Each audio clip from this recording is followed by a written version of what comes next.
বাস চলে গেছে মেরে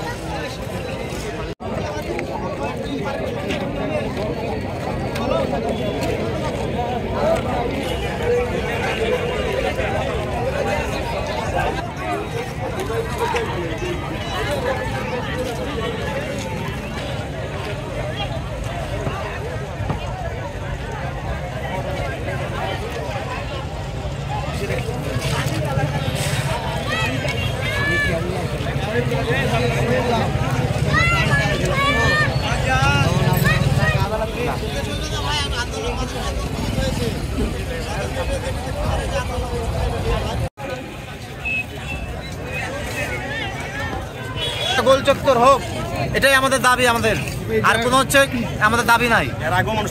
এর আগেও মানুষ মারা গেছে, আহত হয়েছে, অনেক ডাক্তারও পর্যন্ত এখানে এমন ভাবে মানে আহত হয়েছে সে বলার বাহিরে। আর পাশে টার্মিনাল আছে, আর আপনার এটা শুধু টার্মিনালের রোড। এখন এটা এমন পর্যায়ে আছে যে সেটা মনে করেন যে আমাদের এলাকাবাসী, সবই এলাকাবাসী, আমাদের সবই ভাই মারা গেছে।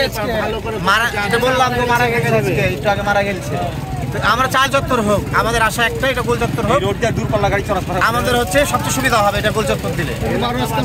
জি, 12 রাস্তার মধ্যে হচ্ছে তাড়াতাড়ি সম্ভব, যত সম্ভব ডিসিশন এসে আমাদেরকে আশ্বাস না দিলে আমরা এই রোড ছাড়বো না। আজকে রাজি নাই, কোনো বাস এখান থেকে যাওয়া আসা করবে না। যদি 5 দিন থাকা লাগে আমরা 5 দিন থাকবো, স্যার যতদিন না এসে আমাদেরকে আশ্বাস দিবে ততক্ষণ আমরা রাজপথ ছাড়বো। দাবি একটাই, গোল চত্বর আমাদের দাবি একটাই, যেখানে গোল চত্বর হওয়া দরকার, লাগবে গোলটা দরকার।